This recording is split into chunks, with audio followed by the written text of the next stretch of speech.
Mbele yote kwanza tunamshukuru Mwenyezi Mungu tumepata pointi 3. Hiyo ndio objective na Mungu amesaidia tumeipata hiyo pointi 3. Cha pili ukitazama mechi haikuwa nyepesi na hakunaga mechi inakuwa nyepesi.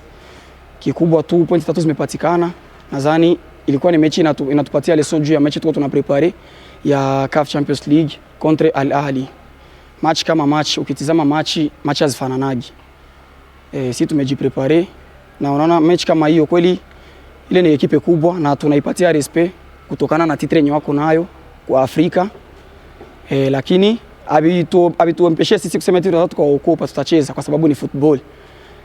Yaani kila kitu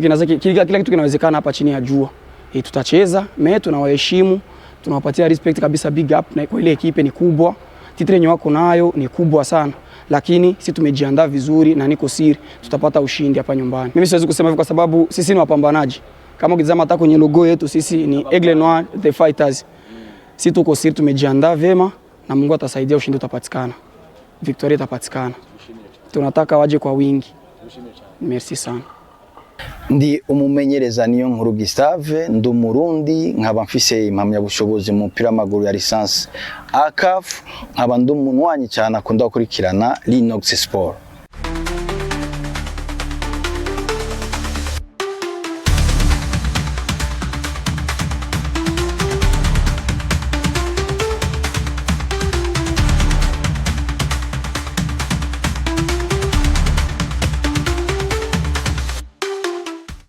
Yes, hello bakunzi ba Linox TV kandi baramutse nizira ko meze neza ivaye naho muherereye no ko mudukurikirana muri agiye hatandukanye ariko nakono kaya twamazuru ruvuga dushika kuri civugo cyacu ni ku kibuga nkuko bisanzwe mu biganiro Linox Sport twama twasite ku bibuga bigiye bitandukanye kandi kaya novuga kuri stade novuga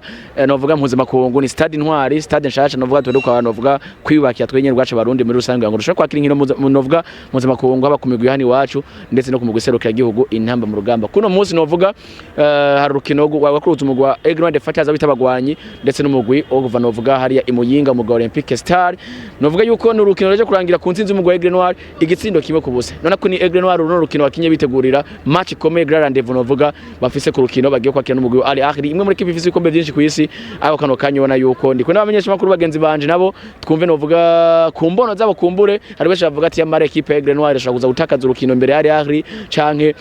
bizogenda uko rero novuga n'amaso yanyu novuga yuko turi kumwe nabone basore bagira kuri batatu ni ngaraguza Imana umupapa ari mu nijewe gusa hano novuga ino ni buryo ndi kubona Gadi ariko ngo umugati so ntuvuga mu izina ni Gadi ngenda kuri yo sanzwe nkorera Samirizi Rebe FM nayo ni ngaraguza Imana ku rundi ruhande turi kubona n'umusaza hano muri kumwe na Ngabire Imana Lionel sanzwe nkorera kuri radio Black FM 94 akaburungu 9 ku rundi ruhande turi kubona umusore barebare ariko ngo n'umusore wa mafresher nawe uza widondera bakunzi b'ikiganiro Linox Sport. Ni Yaza Bertrand nkorera radio Black FM 94 kaburungu 9 birumvikana. Yes nuko birumvikana yuko twamaze kwa turi abasore bagira kuri bane urukino ruje guhuza umugwi Olympic Star ndetse umugwi Aigle Noir yaranga isindo kimwe ku kindi kurande gwa Lionel n'urukino rwa gusigiye iheshosho mbe nike kintu wabonye gitandukanye na Aigle Noir defaters watumenyereye nibaza ko ni urukino ruje guhuza umugwi wa Aigle Noir ndetse n'umugwi wa Olympic nk'uwivuze ni match yari ikomeye kuko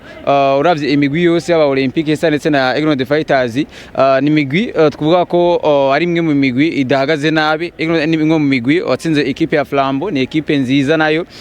bari kumwe muri mu nkino mpuzamakungu zo muri CAF muri Afrika Olympic nayo ni imwe mu migwi imyaka itari mike imaze igaragaza yuko igiye kure ni mu migwi 6 ya mbere rero kandi uravye n'ibiharo no mwaka ni mugwi mwiza nabonye rero n'urukino rutarworoshe y'abakuri ikuyatsinze kemere kuyatsinze Aigle Noir tubonye mu nkino 3 ziherutse bakiniye ngaha kuri match ya Muzinga na match y'umugwi wa Flambeau du Centre souffrance irahaba nivyo ariko insinzi kaboneka rero insiguro y'umupira w'amaguru ni iki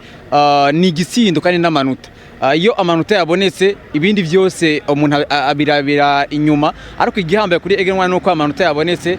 ikindi nuko hariko harabamwe amarotation menshi abakinyi batahora bakena ko barakena muri izo match ko bafise akazi kadasanzwe bakena n'umugwa Ahly n'urukino rudasanzwe bisaba gutegura cyane bigasaba ko izi nkino nyimborose igitsindo kimwe cyo karonga ibitsindo bibiri ucubika abakinyi bahora batanguramwo kagerageza n'abandi bakinyi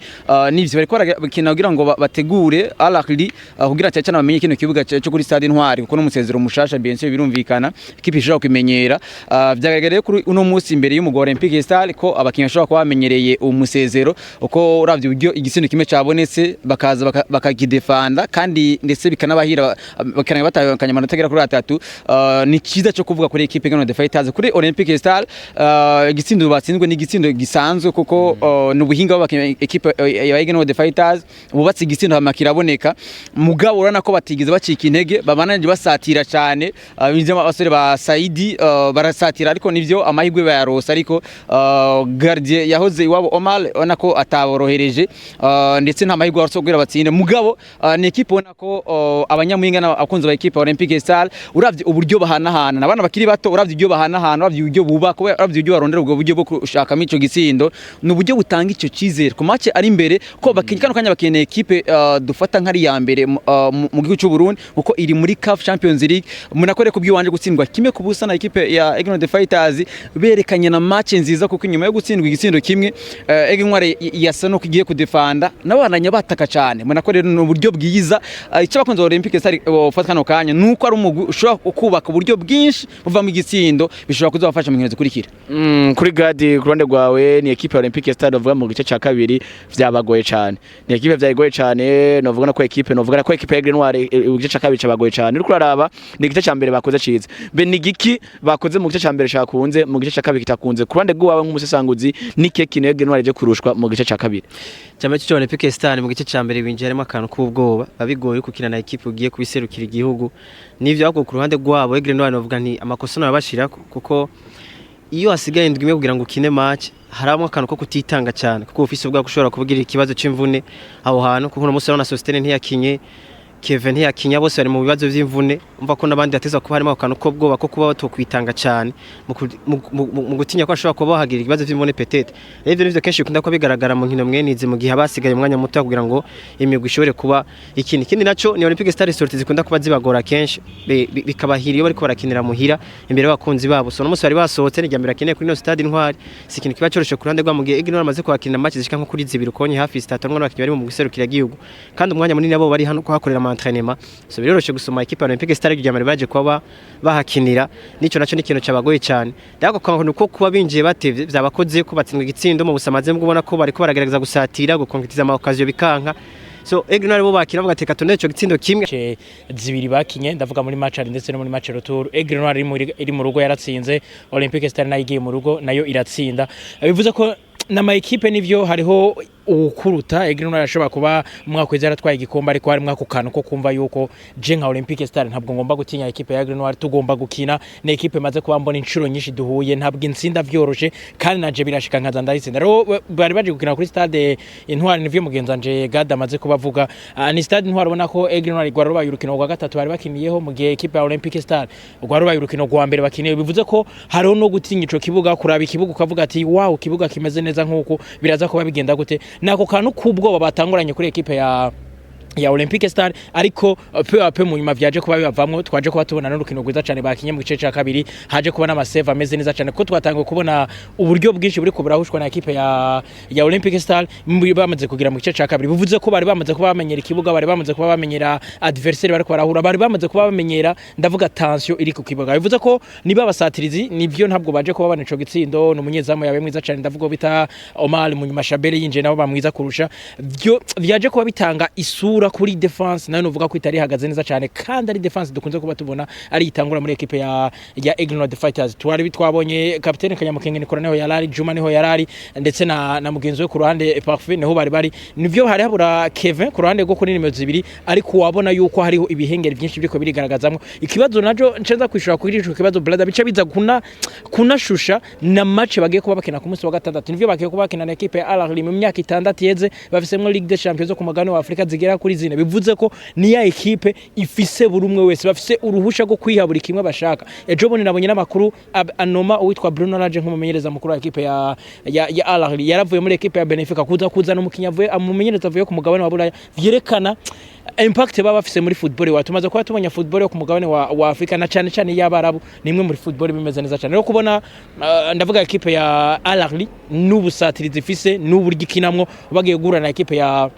ya Aigle Noir nivyo kuri match ugerageje kuraba ni match zidasa nkuko natangwe ndabivuga kandi gutegura match nyimba uko nateguye Aigle Noir uko nateguye Olympique Star siko nza kuba ntegura equipe ya Ahly tugiye kuba tuyakirira mu rugo ikindi kintu cingenzi naco gari nuko kenshi match zibereye mu rugo nyimba duhe nabo banyamisiri canke duhe n'ama equipe y'abarabu kenshi nivyo baradutsinda ariko ntibadutsinda kenshi nkuko iyo tuba tugiye wabo rero novuga ko urukino rwo ngaho mu rugo dushobora kuritegura neza cyane abakinyi bazoba bagarutse nkuko twavyumvise amakuru ava ku mamenyereza yuko Kevin ndetse na mugenzi Sostene nabo bazoba bahari bameze neza cyane Omar nimvune nakabazo gato gusa ko kuba barayagize nawe nyine ashobora kuzo hari bivuze ko bashobora gutegura match of la maison n'abakinyi bafise kandi bose bari bakwiye bashobora gutanga umusaruro mwiza nobona ko ni ya pressure yo gutegura match ngiye gukina na Aigle Noir ngiye gukina na Olympique Star ni equipe yo muhira utibagira ko no kuri iteri nyene bari banganijeho na equipe ya Muzinga baza ko batsinda equipe ya Flambeau du Centre bageze na ma rotation tubana harimo abatitulire benshi batanguye hanze brother novuga ko ni question yo gutegura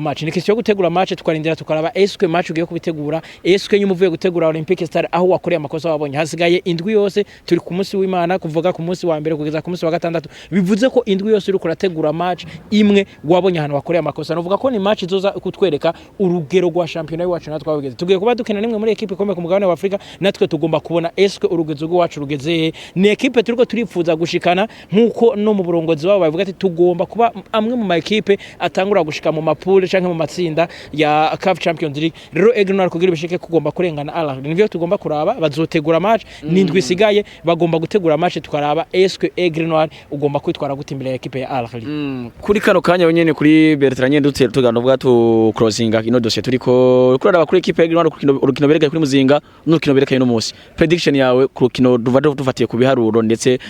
kuri zino nkino zibiri bamaze imisi bakina prediction yawe naivuze ati urukino ruza kuba rutoroshe bagiye kuba bakina na equipe ya Ahly ugirageje kuraba umusaruro batanze kuri equipe ya Muzinga harimo kakano ko kuzuvuga uti equipe ya Muzinga ndashobora kuba ndayirusha ivuye mu cicaro cya kabiri ariko kazi kagutangaza hari gutegura Olympique Star ukavuga ati mfisemwe bakinyi benshi barako barakina muri equipe nationale ni equipe yabaye ya mbere ku mwaka wize ni equipe iri kirafatwa nka equipe ya mbere komeye ndavuga hano mu gihugu wacu ndavuga nka equipe ya Aigle Noir hakajamwa ko kantu ko kugomba kugirane ako kantu ko kugomba kuneglige match ariko twarabonye match bakinye na Sase Djibouti twarabonye uburyo bitwaye hano ku kibuga twarabonye uburyo bitwaye bamaze kuba bajabuka bakaja muri Ethiopia novuga ko bagiye kuba bakina nimwe muri equipe nayo idakunze kuba yemera defete brother ibiharuro Olympique Star arashobora nako Aigle Noir arashobora kubihari ariko ibiharuro byayo ndabona ni ibiharuro bishobora kuba biri hazi ego ikibuga gishobora kudufasha ariko ni ibiharuro ofiro mesure bazotegura dushobora kwisanga equipe yacu nayo yaje kamera neza cyane ndashobora kubona ngo ku kibuga Intwari dushobora kubona equipe ya Aigle Noir izikanganya na equipe ya Ahly kurane gwa Bertrand equipe ya Aigle Noir ashaka kuza kungana novuga n'umugwi ari Ahly na rijya izori imbere y'abakinyi novuga mu kinyagira 12 ndavuga umufana anako stade izoba yuzuye novuga ku munsi wa gatandatu kurane gwa Lionel prediction yawe naza ko prediction yanje nivyo ni match ikomeye koko bagiye gukina n'umwami w'ibikombe ku mugabane no ku isi yose koko Ahly nimwe mu equipe nziza ifite ibikombe byinshi gusumbana ama equipe abantu bazi nka Real Madrid n'indi migwi iyo ku isi hano baje gukina nibango harabamwe home advantage ni Aigle Noir zoba yaki